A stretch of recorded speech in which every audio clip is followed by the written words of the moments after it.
주시옵소서. 예수님의 이름으로 기도합니다. 아멘. 예, 오늘 제목을 한번 같이 따라해 보시겠습니다. 교회의 사명. 교회의 사명.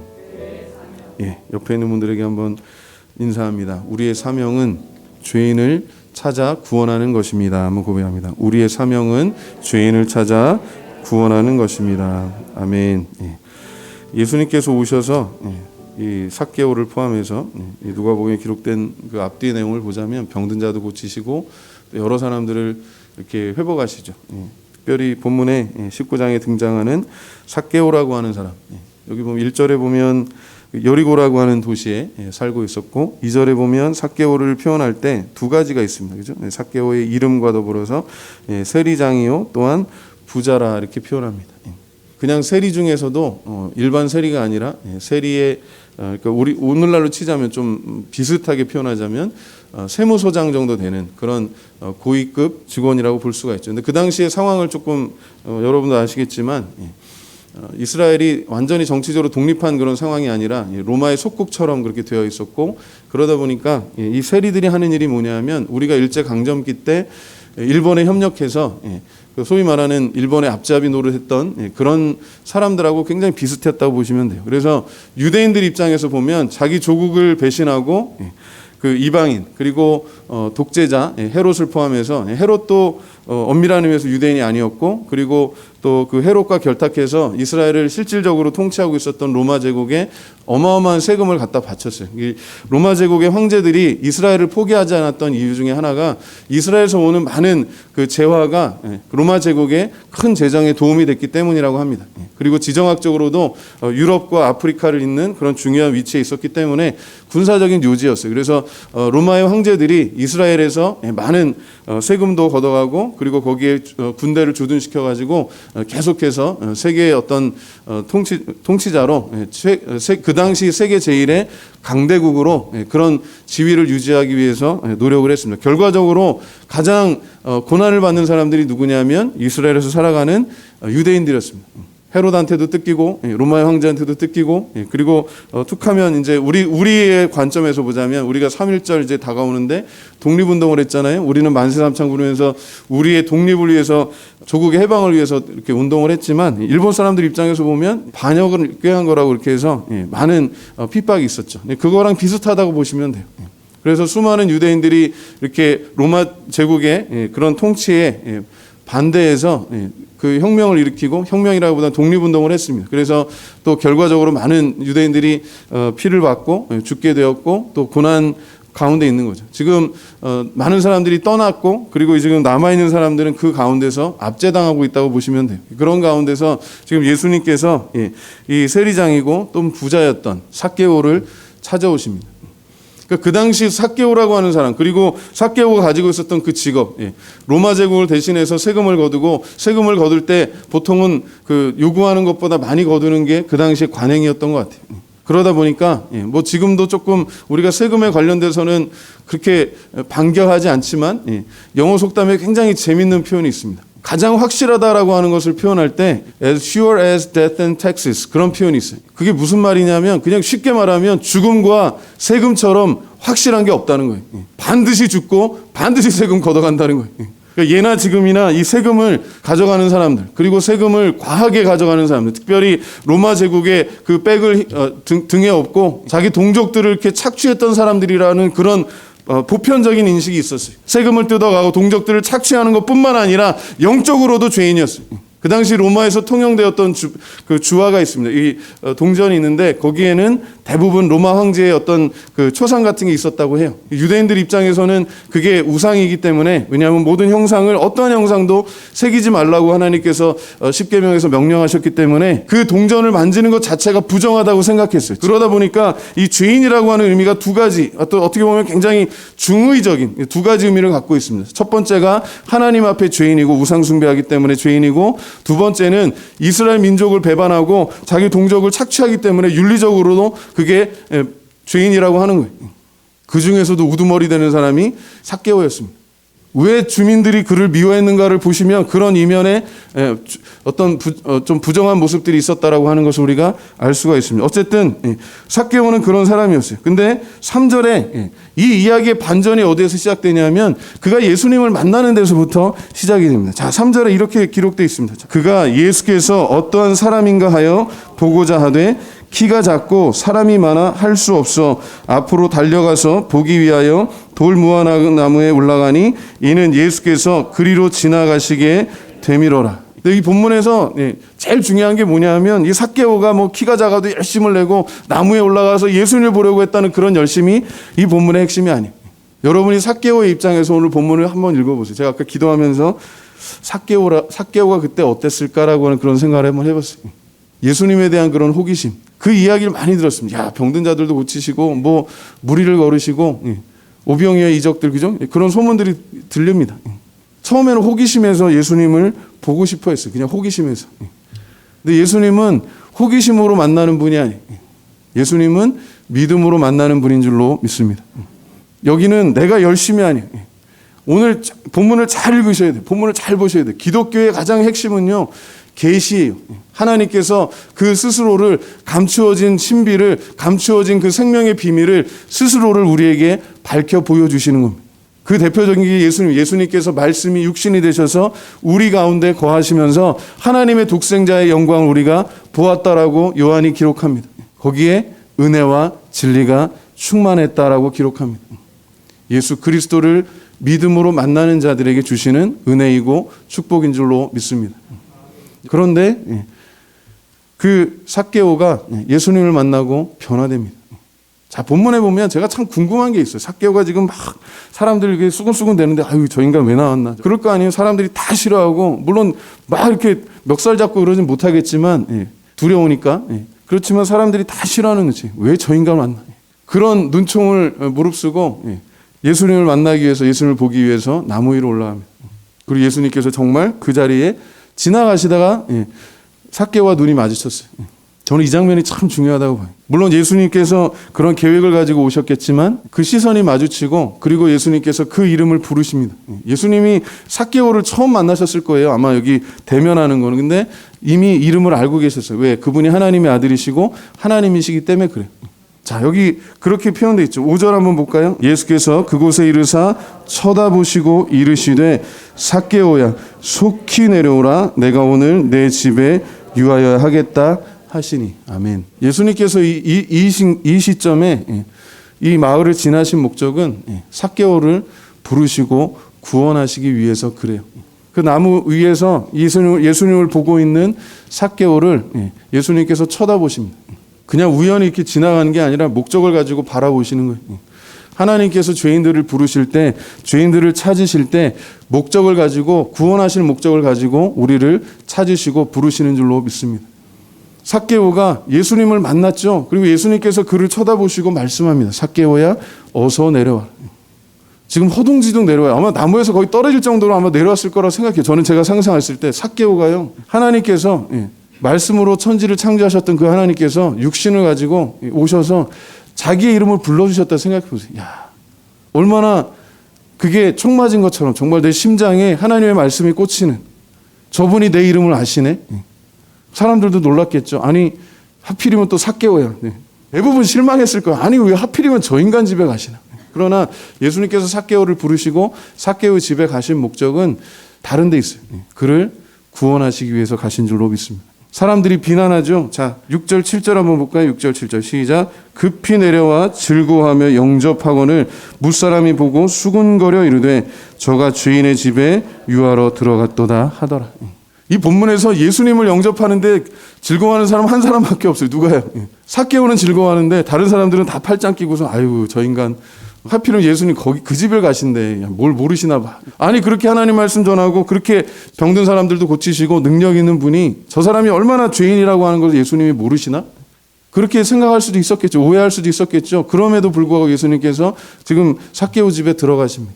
거기에서 어떤 대화가 있었는지 어떤 이야기들이 있었는지는 기록되어 있지 않아요.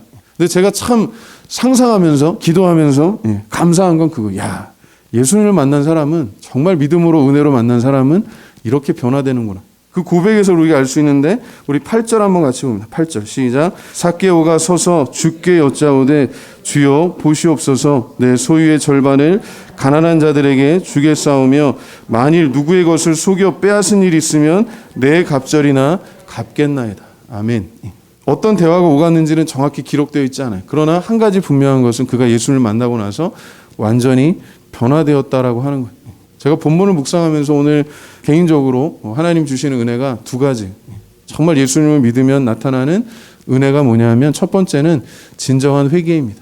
회개는 하나님께로 우리가 원래 가야 되는데 이 성경에서 정의하는 죄에 대해서 먼저 우리가 이해를 해야 되죠. 죄는요, 화살을 쐈는데, 관역을 향해서 화살을 쐈는데 그 화살이 관역을 맞추지 않고 다른 데로 벗어났다는 뜻을 갖고 있어요. 하나님께서 우리를 창조하실 때, 하나님의 형상으로 창조하실 때 우리가 하나님과 동행하고, 에녹에 대해서 말씀드렸죠. 에녹처럼 하나님과 동행하고 하나님이 이끄시는 그 방향대로 나가야 되는데, 하나님께 예배하고 하나님을 찬양하고 하나님께 감사하며 하나님과 동행하는 삶을 살아야 되는데 그렇지 않았다는 거예요. 아담과 하와가 타락하고 나서, 범죄하고 나서 그의 후손들도 그런 죄인의 DNA를 가지고 태어난 거예요. 그래서 근본적으로 우리가 하나님에 대해서 반항하고 저항하고 하나님처럼 되기 위해서, 하나님 대신 하나님처럼 살기 위해서 그렇게 노력합니다.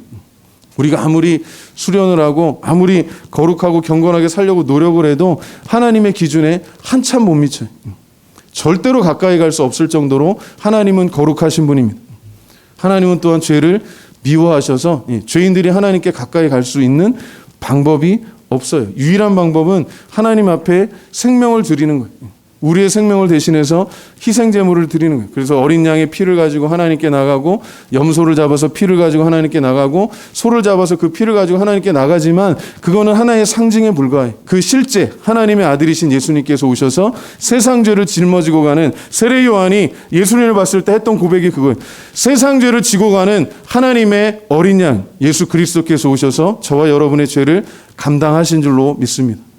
그가 십자가에 달리셔서 피 흘리심으로 우리의 죄를 사하시고, 하나님께서 우리에게 쏟아부으실 그 진노를 예수님께서 대신 감당하심으로 하나님께서 예수 그리스도를 통해서 우리에게 저주 대신에 축복을 주시는 줄로 믿습니다.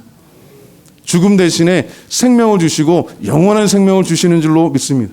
삭개오가 예수님을 만나고 변화됐습니다. 첫 번째 회개의 증거가 여기에 있어요. 어떻게 보면 세리였기 때문에, 또 세리장이었기 때문에, 그리고 그가 그 지역에서 욕을 먹어가면서 죄인이라고 수근수근거림을 받으면서까지도 끝까지 붙잡으려고 했던 게 어떻게 보면 돈이었던 것 같아요.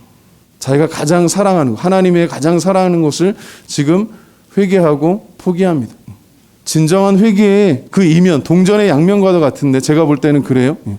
하나님께서 주시는 그 믿음을 통해서 주시는 은혜는 진정한 회개와 더불어서, 두 번째는 꾸준한 헌신입니다. 기억하시기 좋게 딱 말씀드릴게요. 회개와 헌신, 그게 믿음의 가장 기초예요.